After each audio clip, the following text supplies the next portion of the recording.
What is the absolute worst thing you've ever purchased in GTA Online? Because I'm sure many of you regret buying different vanity items like the Luxor Deluxe or the Super Yacht, for example, and while these are obviously giant wastes of money, there are other far more insidious purchases that often fly under the radar for your average GTA Online player. Things that may not seem like a waste at first until you crunch the numbers and realize that they're simply not worth it. And of course, for a billionaire, all this discussion on what to buy and what to avoid is meaningless because a billionaire can literally buy everything in the game and still have money left over. But unfortunately, most people in GTA Online aren't billionaires. In fact, I'd be willing to bet a huge chunk of players haven't even cleared the $50 million mark during their time in this game. Which is why in today's video, we'll be taking a look at the top 12 worst purchases that you can make in GTA Online. Most of these items are either huge money sinks or expensive upgrades that provide minimal improvement in value over the base purchase.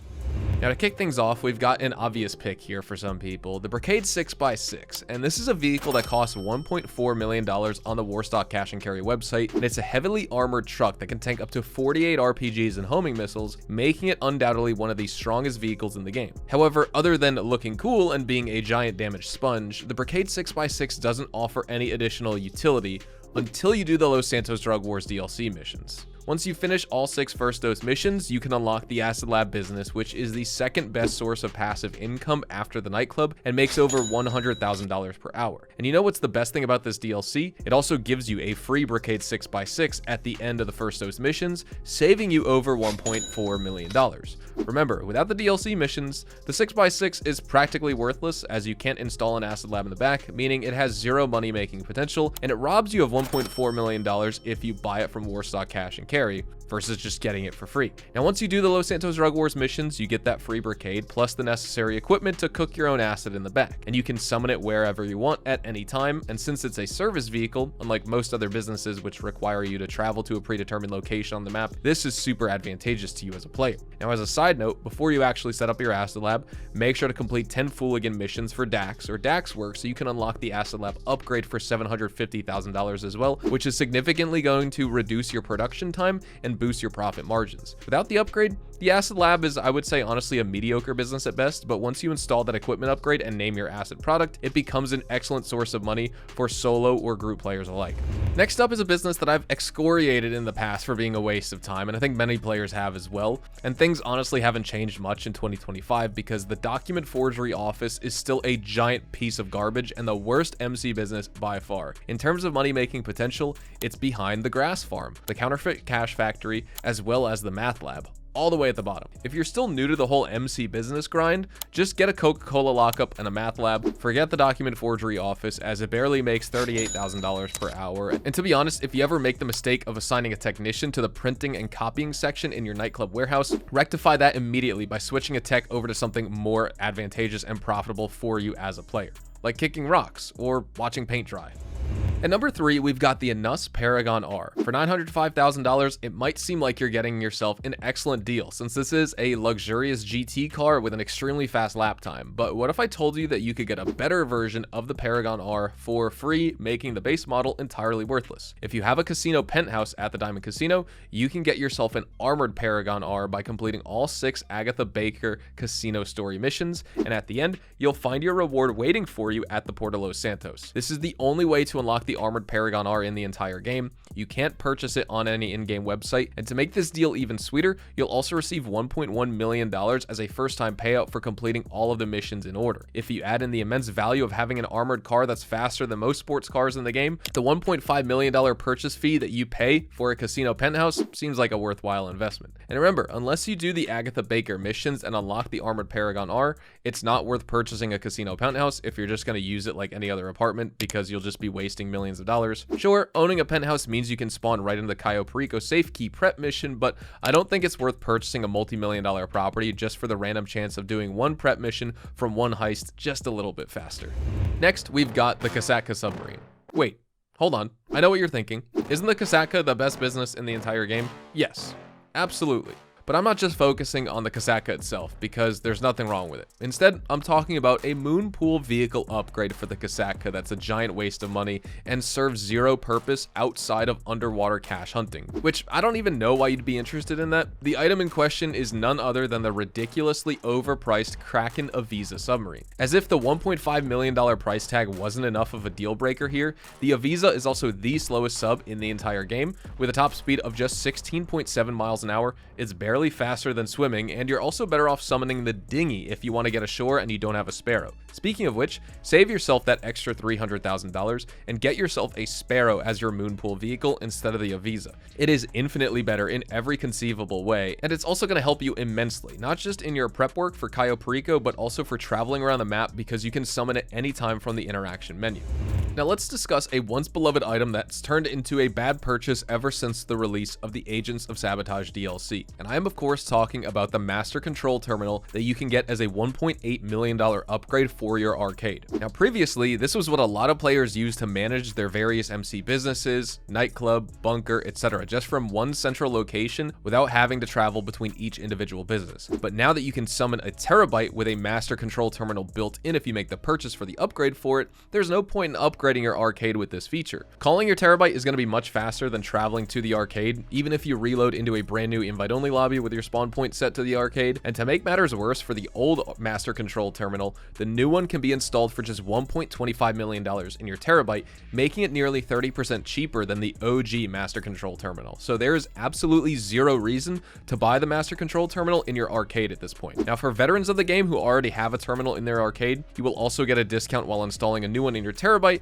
which is also going to be the terminal that you'll use most often, so that is a nice advantage right there.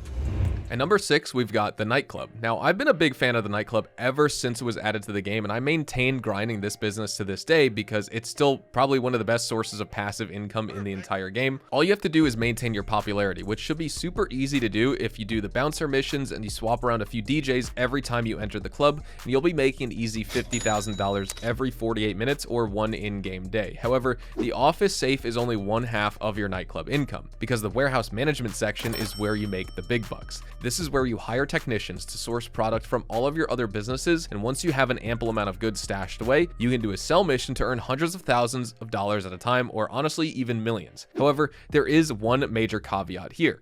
Unless you already own a bunch of the MC businesses, various hangar or CEO cargo special warehouses, it's impossible to make any money through the warehouse section of your nightclub. Without the warehouse, your nightclub earnings will be severely diminished here, making it a overall poor purchase in the early stages of the game when you're still building your criminal empire. So ultimately, while the nightclub isn't a bad business, it's actually a fantastic one, it can be a bad purchase early on if you don't already own all of the other businesses that you need for the warehouse, like the MC businesses, the bunker, CEO cargo warehouse, or hangar. And if you buy a nightclub as one of your first businesses, it can take a really long time just to regain the money you spent on that initial investment, and profits will be pretty mediocre since you don't have technicians assigned to all 5 slots, which is going to generate you the optimal and meta amount of money with the nightclub.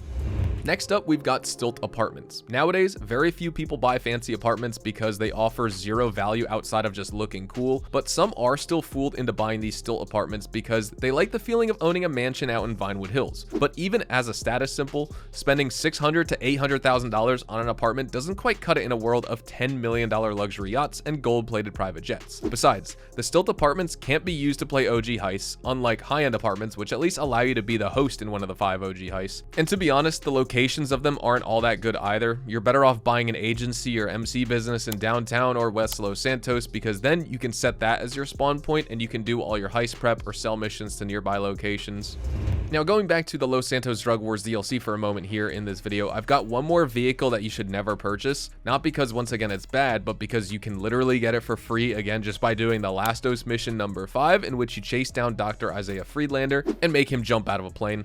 Now, after you complete this mission, you can visit a parking lot and take the doctor's personal Ocelot Virtue, and this is an electric supercar, so it's naturally tanky against homing missiles, and you can also install Amani Tech upgrades on it to make it even better as a PvP free roam machine. The Virtue is going to be one of the fastest accelerating cars in the game, with excellent handling, and overall that's going to make it a great daily driver as well as a good race car. But if you buy it from Legendary Motorsport, you're going to waste nearly $3 million on it. Instead, just do the last dose missions. They only take about 1 hour in total for those 5 missions, and you'll get a virtue for $0 at the end of the quest line. Another item you should never buy is the bail office. This business was introduced with the bottom dollar bounties update, and it lets you purchase your very own bail office where you can make money by collecting bounties. Now on paper, catching dangerous crooks and bringing them to your personal prison in exchange for monies does sound interesting, but the way Rockstar executes it in this game makes the whole job an unrelenting train wreck of tedious content. Standard bounty targets simply pay too little, and while there is mission variety, it's all surface level variety, and ultimately it just boils down to you going to a location and driving there halfway across the map, tasing someone, and driving them back to your lockup. Now, this takes anywhere from 5 to 10 minutes depending on which one you're doing, and they pay about $30,000 to $40,000 on average. Now, you also have the most wanted target bounties, which pay out $120,000 to $130,000, but those can only be done once a day, and if you accidentally kill any of your bounties, you'll only get 25% of the money. You can also hire 2 bounty hunting agents to generate passive income for your wall safe, but these guys will only give you up to about $15,000 per in-game day, and they cost you $750,000 each. So yeah, the bail office, for many people, they're going to consider it a terrible way to make money, and the individual bounty missions do get pretty stale after the first couple days. That being said, if you're a high level player and a long time player and you just plan on continuing to play this game, the most wanted targets that you can do once a day are worth it to make money in the long run, but for most people, the bail office should be bottom of their list of businesses to purchase. And while we're on the topic of law enforcement, let's talk about police cars. Now, Rockstar started rolling these out after the Cluck and Bell update in March of 2024, with the Bravado Gauntlet Interceptor being one of the first 3 player purchasable cop cars, and it's also one of the only 3 cop cars worth buying, with the other 2 being the Dominator FX Interceptor as well as the Coquette D10 Pursuit. And if you want a muscle car, get the Gauntlet Interceptor. If you're more into handling, get the Coquette D10, which is going to be the second most expensive car in the game behind the Deluxo, and every other cop car, honestly, I would say just isn't worth your time or money for most players. They are a waste of money in general, unless you like role-playing as a cop and doing the Vincent Effenberger Vincent Dispatch missions, but these cars are just repainted versions of the regular models with slight performance tunings and some police lights on top, but you pay anywhere from 4 to 5 times the money for that LSPD badge and cop car livery. So again, bad purchase for a lot of players in the game. The next item on my list isn't any specific business. Instead, I want to bring up bad business locations. Now, in most cases, any work you do will be in central or downtown of Los Santos, so having businesses way up north in the wilderness or Paleto Bay, God forbid, simply isn't worth it, even if they're slightly cheaper than the other locations, because in the long run, the amount of time you're going to be wasting running back and forth anytime you need to do a resupply or delivery is going to cost you more than if you'd simply purchased the more expensive and more optimal locations at the start. And yes, you can swap locations by trading in your old place for a new one, but this brings me to my next point. Upgrades don't carry over from one business to another when you change locations. So let's say, for example, you have a bunker up in Paleto Forest. And I'm using this one because a lot of players get this bunker for free with the Criminal Enterprise Starter Pack, I believe. After spending $1.7 million on staff and equipment upgrades, once you have some spare cash, you decide to move it to a better spot that's closer to all your other businesses, like your nightclub and your agency. Perhaps the Fort Zancudo location, or farmhouse, or even Chumash. Well, guess what? You're going to buy the new location, and then you're going to get an offer to trade in your old property, but you only get 50% of the value. So if you purchase the property for $1 million and spent another $1 million on upgrades, your trade value when you buy a different property in a new location will be $1 million, half of what you spent. Also, you're going to lose any of your stock and supplies that you have, and you'll also have to rebuy all of your upgrades for that location of your business. So think very carefully before deciding on a location for a property. Otherwise, you might end up wasting millions of dollars in the future when you want to swap locations. And there you have it. Those are going to be my top 12 worst purchases that you can make in GTA Online in the year of 2025. I also have some good honorable mentions in mind, like the regular unarmed version of the Titan and the Bunker Caddy, but let me know which items that I missed or you think I missed that are most important that I should have included in this list. I'm sure there are going to be quite a few contenders here, but these are going to be the ones I included in this video. Anyways, hopefully you all enjoyed the video here today, and if you did, hopefully I earned your like on it. And of course, if you are new to my channel and you want to stay up to date with all the best GTA Online and Rockstar Games content, then please consider hitting that subscribe button so you don't miss out on a single thing we post here on the channel. We consistently talk about updates, news, information, tips, tricks, and even leaks, and I will keep you guys updated here on my channel daily, so make sure you hit that subscribe button. If you'd like to follow me over on Twitch, Twitter, and Instagram, those are the best places to get connected with me outside of YouTube, and you are more than welcome to ask me any questions on those platforms. You can follow me at HazardousHDTV, and all of my social media links can be found in the description down below. Again, thank you all so much for watching. Hopefully you all have a fantastic day, and I'll see you guys in the next GTA 5 Online video. Adios, amigos.